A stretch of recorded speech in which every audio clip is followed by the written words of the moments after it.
Hola, continuamos con nuestras clases de física de segundo de bachillerato.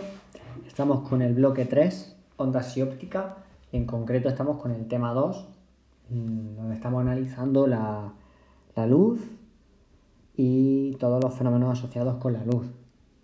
En los vídeos anteriores estuvimos viendo las leyes de la óptica geométrica y vamos a comenzar a analizar algunos de los fenómenos propios de la luz. Lo que ocurre es que, como bien dijimos en los vídeos anteriores, el análisis de la luz se llevó a cabo durante muchísimo tiempo siguiendo el camino, ¿no?, de la geometría, dado que no se conocía la síntesis electromagnética y el estudio de las ondas desde un punto de vista electromagnético, el caso de la luz. Entonces, en el siglo XVII, en concreto en 1690, el físico Christian Huygens presentó un modelo de propagación de ondas, porque hay que recordar que Huygens es el máximo exponente en ese siglo, ¿no?, en la lucha, en la controversia de la naturaleza de la luz. Es el máximo exponente de la teoría ondulatoria, en contraposición a la teoría corpuscular de Newton. Entonces, en 1690, Huygens propone un modelo sencillo para explicar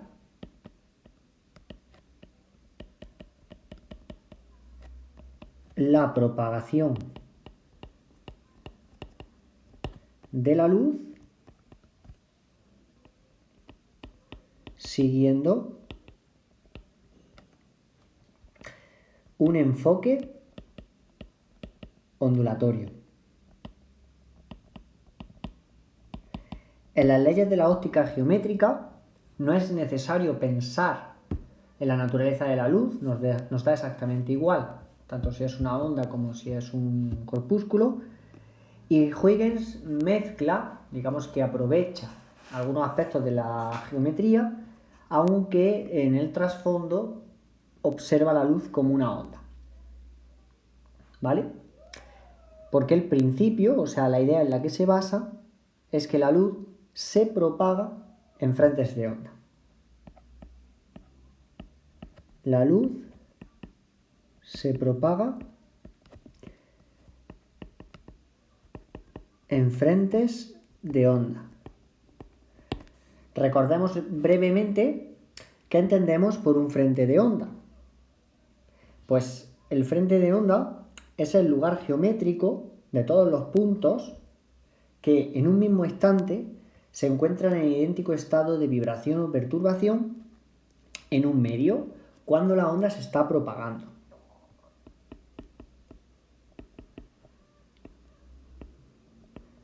Esto lo comentamos en el tema anterior. Frente de onda, lugar geométrico de todos los puntos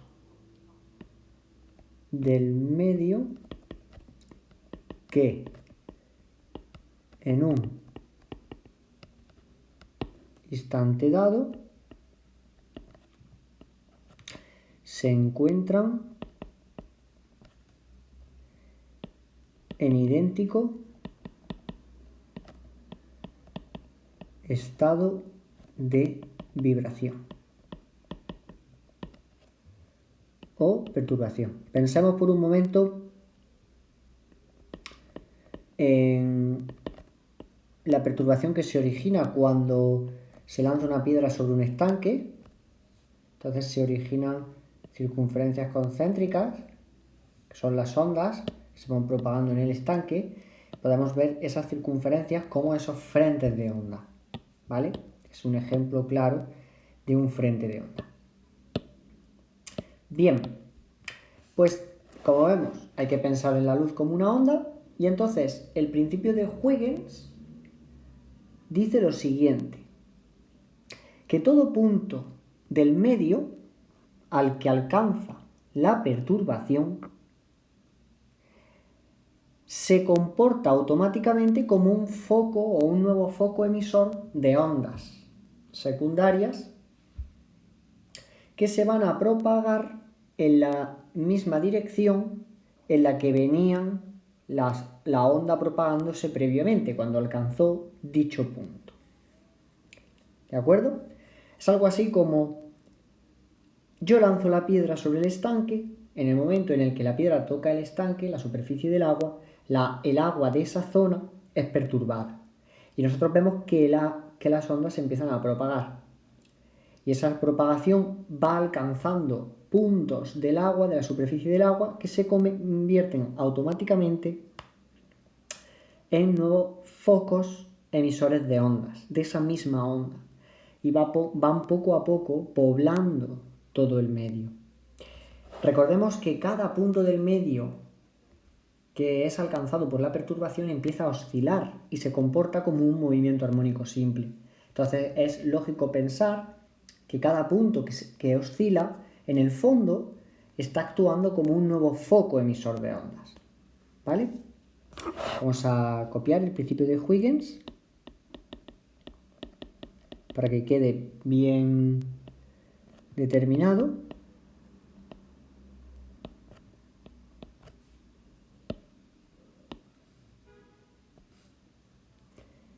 Podemos decir claramente que todo punto del medio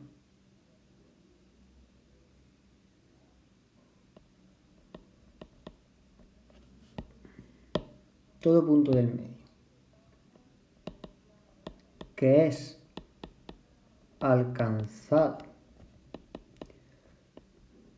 por una perturbación se comporta como un foco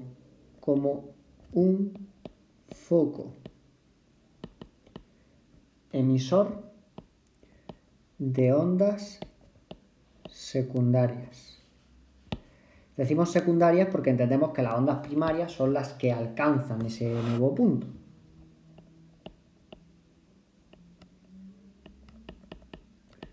De ondas secundarias que se propagan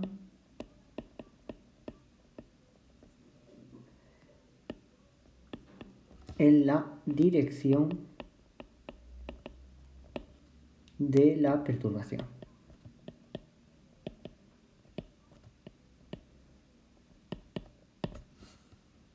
Y aquí podemos llegar a una duda, a una pregunta. Si cada punto que es alcanzado por la perturbación empieza a oscilar, se convierte en un foco emisor nuevo, entonces lo que yo tendría sería como muchísimos focos emisores, cada uno por su cuenta, emitiendo ondas nuevas, ondas secundarias nuevas. Pero no es exactamente así, porque todos esos nuevos puntos que son alcanzados por la perturbación construyen una envolvente y crean un nuevo frente de onda. Es decir, la superficie tangente envolvente a todas las ondas secundarias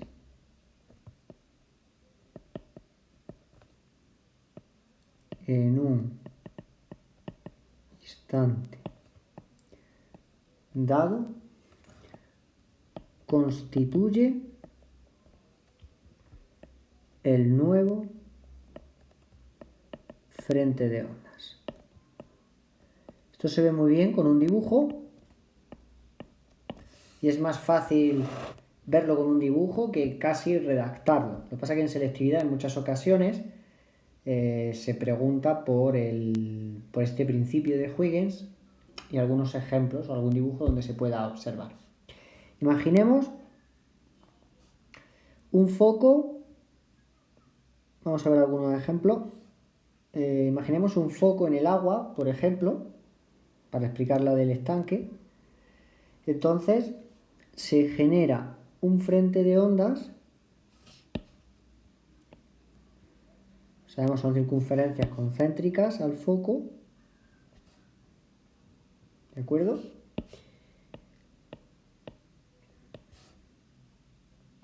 Entonces automáticamente todos los puntos se convierten en focos emisores nuevos.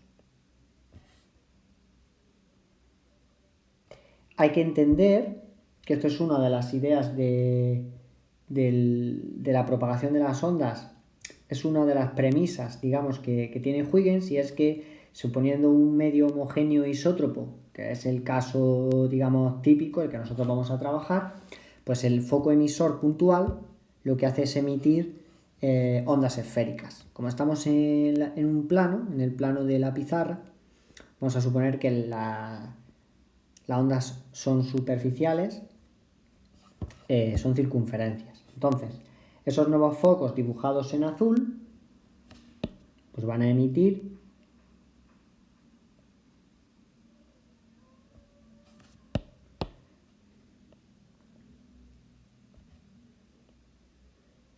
van a ser nuevos focos emisores de ondas.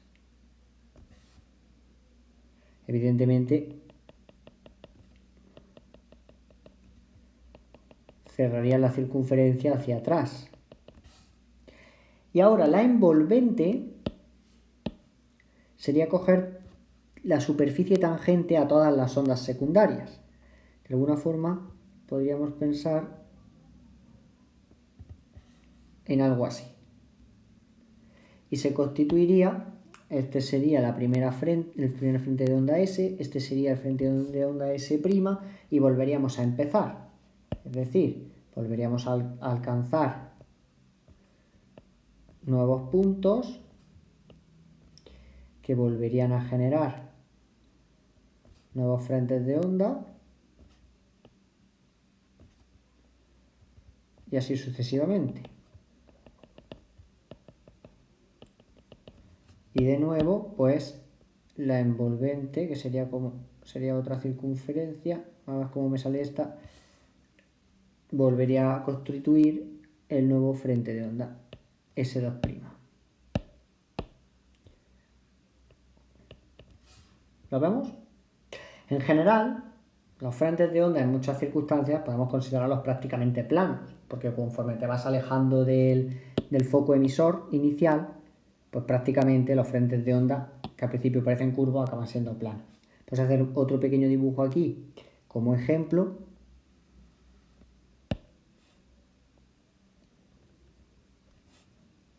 Digamos que aquí tenemos los 3 puntos que vamos a coger como focos emisores, A, B, C, todo el frente de onda, y automáticamente pues sabemos que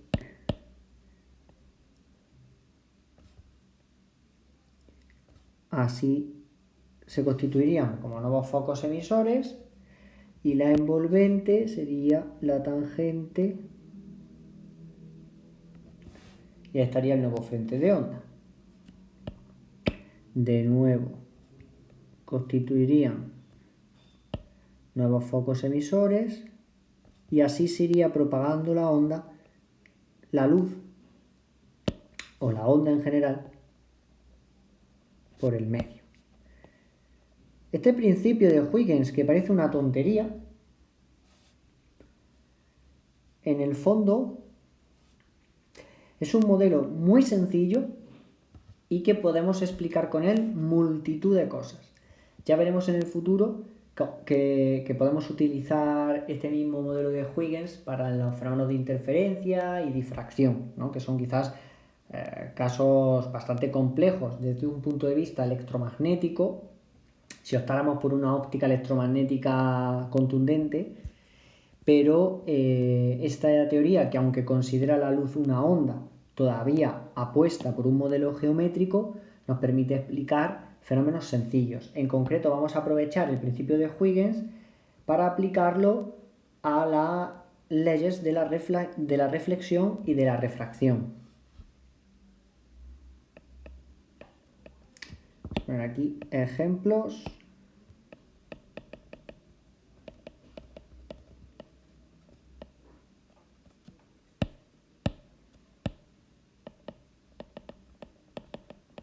Del principio de Huygens para la propagación de ondas. Digamos que en experimentos se ve claramente lo que vimos en los vídeos anteriores sobre la reflexión y la refracción. Por ejemplo, en el caso de la reflexión, el rayo incidente y el rayo reflejado forman el mismo ángulo con la normal. Pero para explicar eso necesitamos de una teoría o de un modelo. Y por eso Huygens propone su modelo, basado evidentemente en la idea de que la luz es una onda.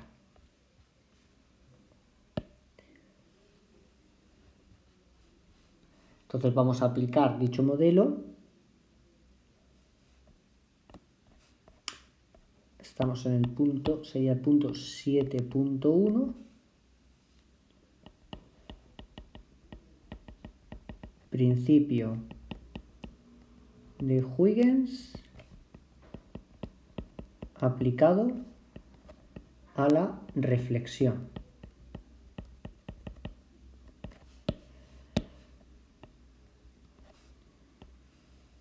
Vamos a ver que es muy sencillo de explicar y llegamos a la idea. Vamos a ir haciéndolo por partes. Dibujamos la superficie. Venimos un poco más abajo. Esta sería la superficie de separación de los medios, N y N'. Y ahora vamos a suponer que llegan un conjunto de rayos. Vamos a suponer ese rayo incidente. Ahora explico en qué consiste esa línea negra. Voy a dibujar más rayos paralelos que alcancen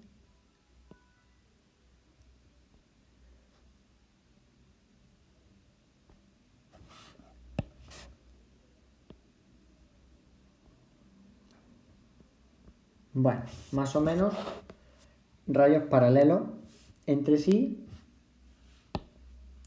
Este va a ser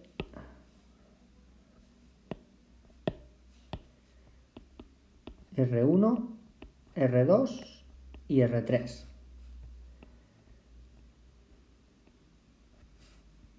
Tres rayos se aproximan a la superficie de separación de dos medios N y N'.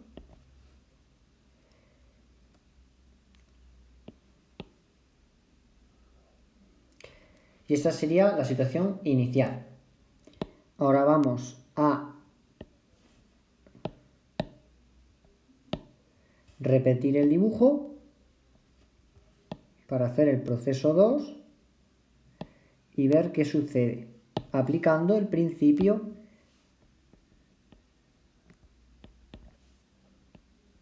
de Huygens. Si aplicamos el principio de Huygens, en el momento en el que el rayo 1, que por la inclinación de los rayos alcanza primero la superficie de separación, el punto A se va a convertir en foco emisor de nuevas ondas elementales, ondas secundarias.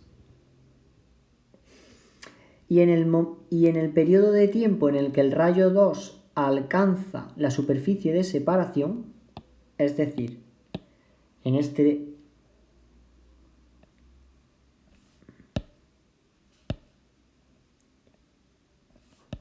a ver si podemos hacer el dibujo. En ese tiempo,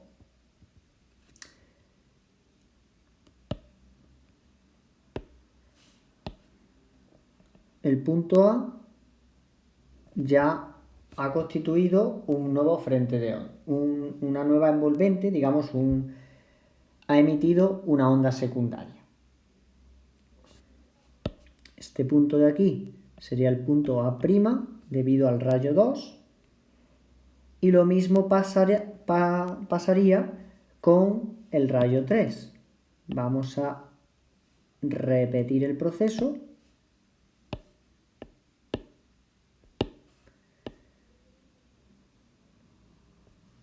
Este sería el instante 3.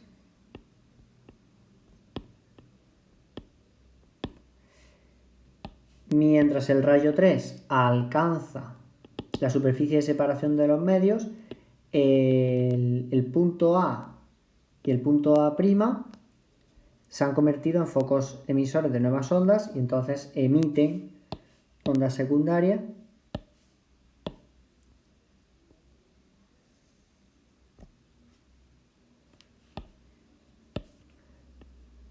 aquí estaría A2'.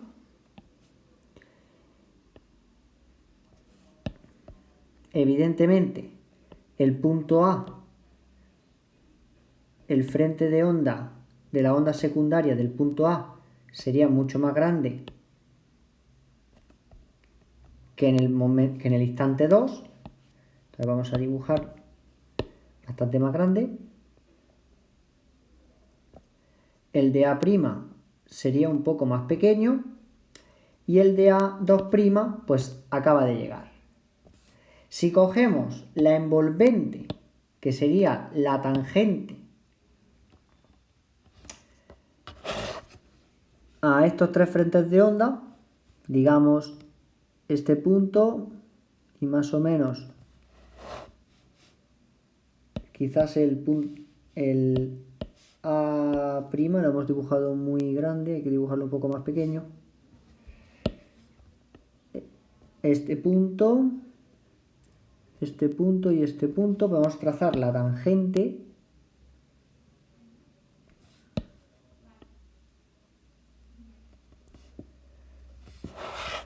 y este sería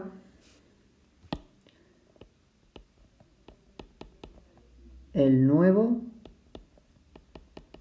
frente de ondas reflejado. Lo curioso es que si esto lo hiciéramos con regla, descubriríamos que se cumple la ley de la reflexión, es decir, que el ángulo incidente y que el ángulo reflejado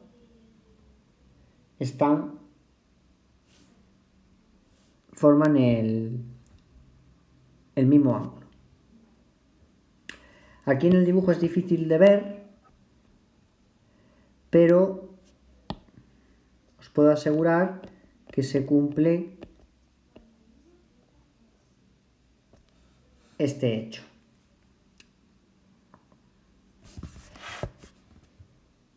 ¿De acuerdo? Podríamos hacer otro dibujo un poco más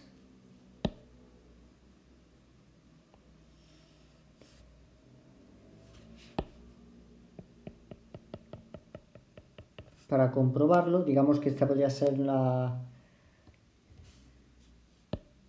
normal. Voy a dibujar un rayo incidente. Sabemos que el reflejado tiene que tener el mismo ángulo.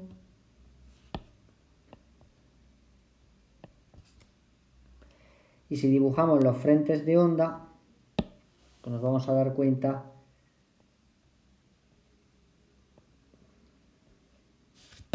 que serían puntos perpendiculares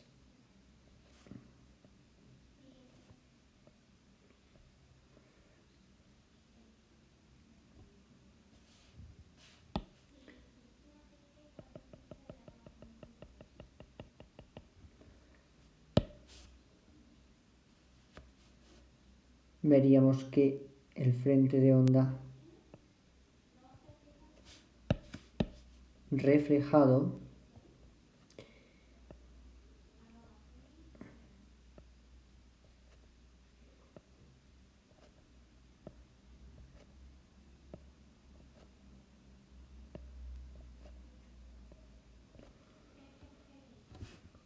sería tal y como indica la ley de la reflexión. ¿De acuerdo? Es un poco difícil, pero bueno, Ya digo que si utilizáramos las herramientas adecuadas, se podría demostrar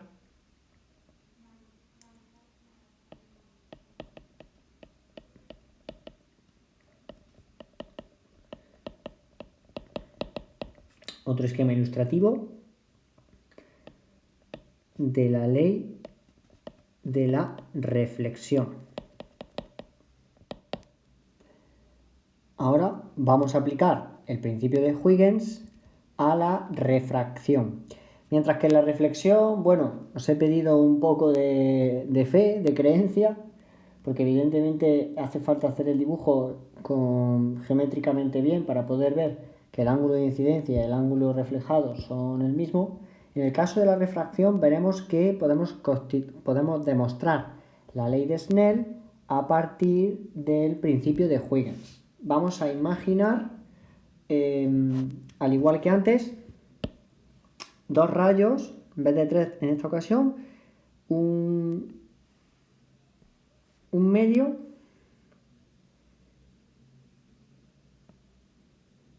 y una normal.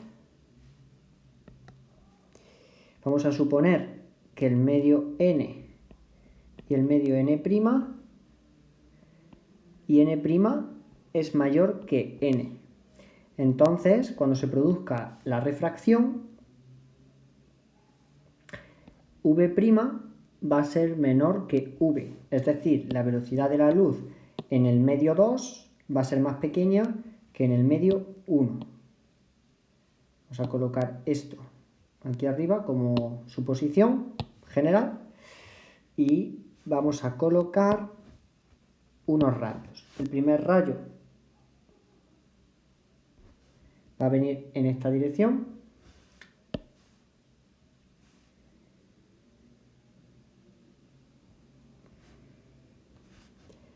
y el segundo rayo lo vamos a colocar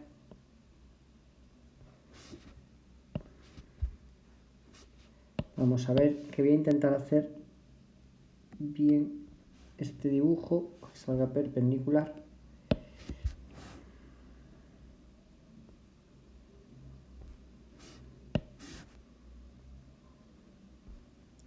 Vale, más o menos. Tenemos dos rayos incidentes, R1 y R2, y esta es la situación, digamos, el esquema 1. A este punto, el punto de corte de la normal con la superficie de separación, lo vamos a llamar O, y al punto este del rayo 2, A. Es importante saber que aquí esto es un ángulo recto, forma un ángulo recto. Pues bien, al igual que pasaba en el caso anterior,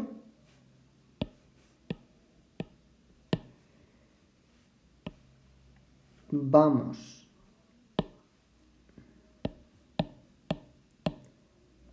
a repetir el dibujo, pero la situación va a evolucionar temporalmente.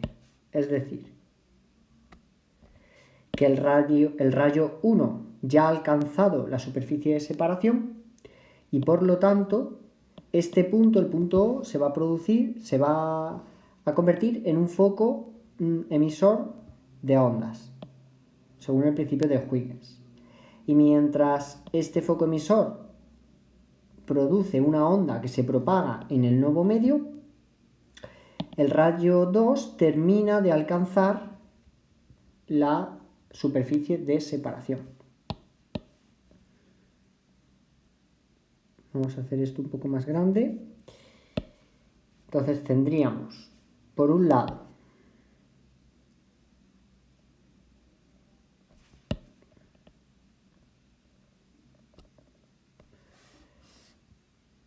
que el punto O es un foco emisor y por otro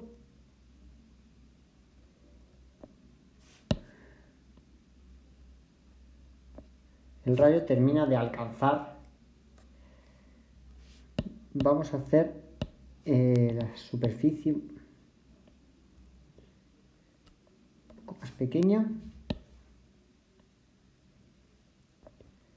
Muy bien. Vamos a llamar a este punto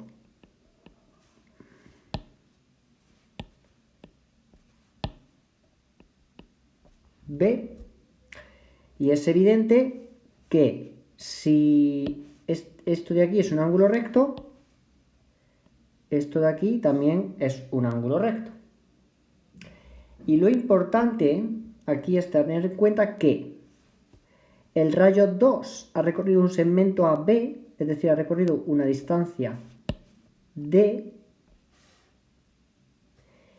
mientras que el rayo 1 se ha propagado, según el principio de Huygens, en el medio N, recorriendo también una distancia D'. ¿De acuerdo?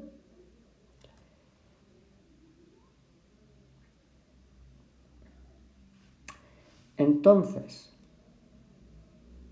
si dibujamos la refracción, que vamos a suponer que tiene lugar de esta manera,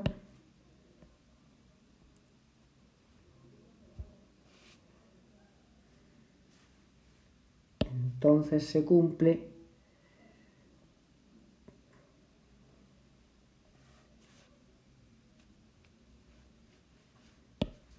terminado de hacer el dibujo y ahora lo explicamos.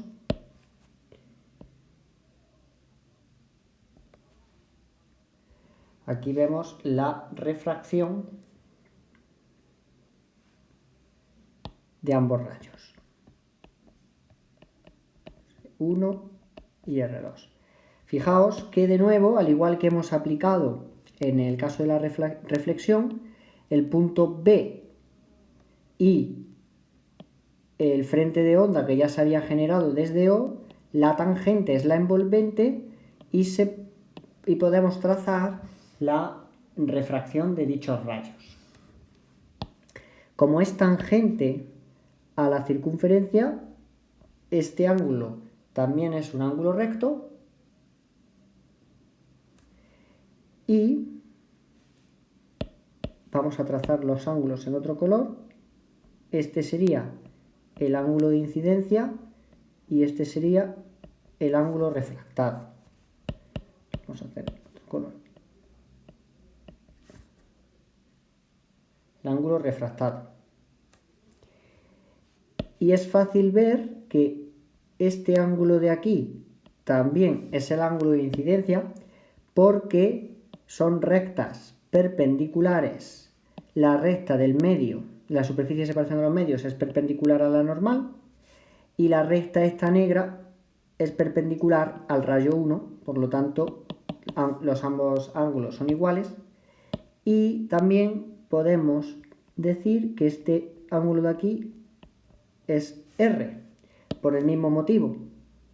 Tenemos la superficie de separación de los medios es perpendicular a la normal y la recta esta negra que estoy marcando es perpendicular al rayo 1, por lo tanto refractado, por lo tanto ambos R's se repiten. Y además vemos que el trocito este aquí marcado se corresponde con el radio de esa semicircunferencia que es equivalente a D'. Vamos a hacer un pelín más grande el dibujo para que se vea mejor. ¿De acuerdo? Y es posible demostrar, como hemos dicho, la ley de la refracción de Snell a partir de este esquema.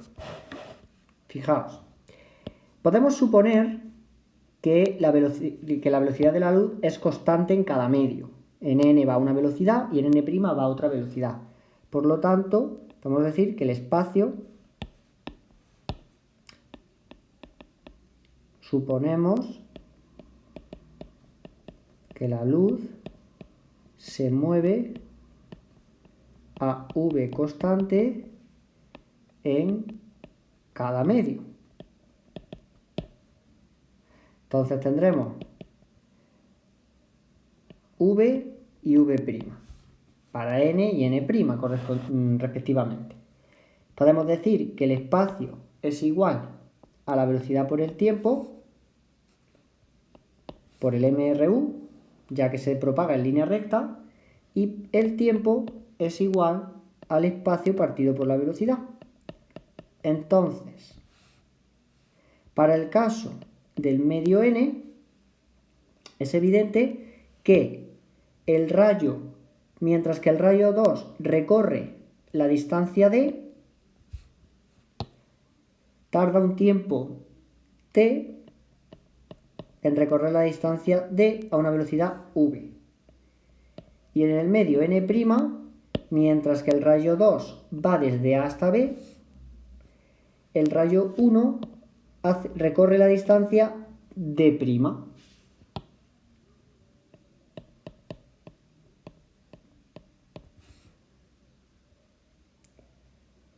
Además sabemos, como n es c partido por v, que es la definición del índice de refracción, v lo podemos poner como c partido por n. Entonces, sustituimos el v igual a c partido por n en este sistema de aquí. Como los tiempos son iguales,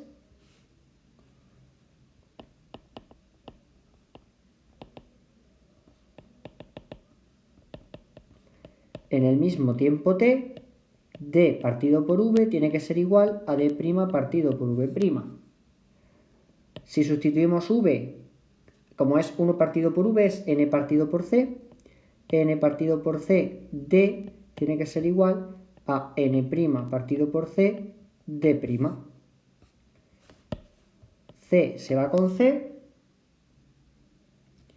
y nos queda que n por d tiene que ser igual a n' por d'. Y aquí es donde viene la importancia de haber agrandado el dibujo, porque claro, esta d que nosotros hemos definido es una distancia que de entrada pues es indeterminada. Pero nosotros sabemos que la ley de Snell relaciona los índices de refracción con el seno del ángulo incidente y el ángulo reflejado. Vamos a mirar el esquema. Vamos a fijarnos primero en este triángulo de aquí, donde aparece el ángulo de incidencia, y podemos comprobar que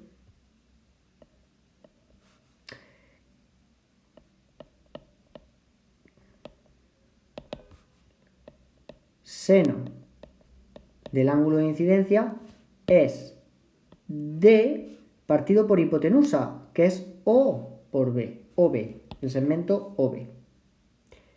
D partido por el segmento OB. Pero es que si nos fijamos en el triangulito en el que aparece el ángulo de refracción, el seno de R es igual a D' partido por el segmento OB. Si despejamos D y D',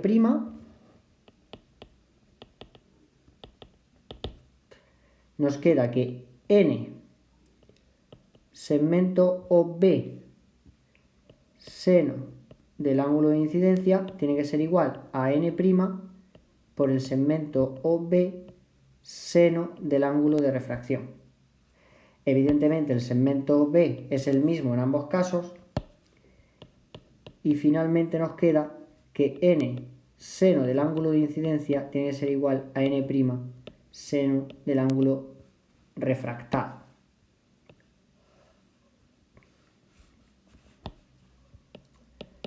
Como queríamos demostrar. Por lo tanto, vemos que aplicando el principio de Huygens es posible demostrar la ley de Snell para la refracción en el caso de, bueno, nosotros lo hemos hecho para el caso de un rayo de luz que va de un medio menos refringente a uno más refringente, pero se podría hacer igual en el caso contrario, ¿de acuerdo? Además, como por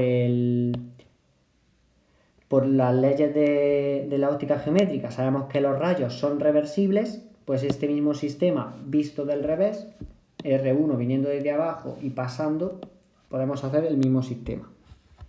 Por lo tanto, es equivalente. Y de manera general, el principio de Huygens demuestra tanto la reflexión como